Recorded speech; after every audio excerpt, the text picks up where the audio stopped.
மகளிர் அரணை ஒன்றிணைந்து உருவாக்குவோம் என்ற துணைப்பொருளின் கீழ் முன்னெடுக்கப்படும் பெண்களை வலுவூட்டும் செயற்திட்டம் நீர்கொழும்பு பகுதியில் இன்று நடைபெறவுள்ளது. நியூஸ் ஃபர்ஸ்ட், சக்தி, சிரச ஊடக நிறுவனங்களுடன் இலங்கை போலீசாரும் இணைந்து இந்த செயற்திட்டத்துடன் இணைந்துள்ளனர்.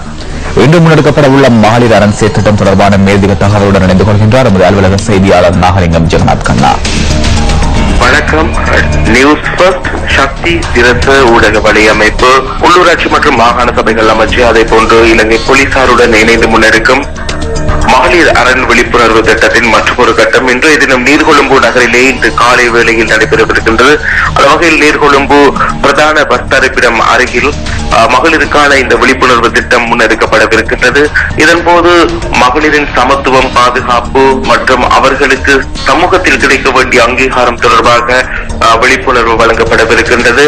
ஆகவே நீர்கொழும்பு பகுதி அண்மித்த பகுதிகளில் வாழும் மகளிர் அமைப்புகளின் பிரதிநிதிகள், அதே போன்று இல்லத்தரசிகள் அனைவரையும் அன்போடு அழைக்கின்றோம்.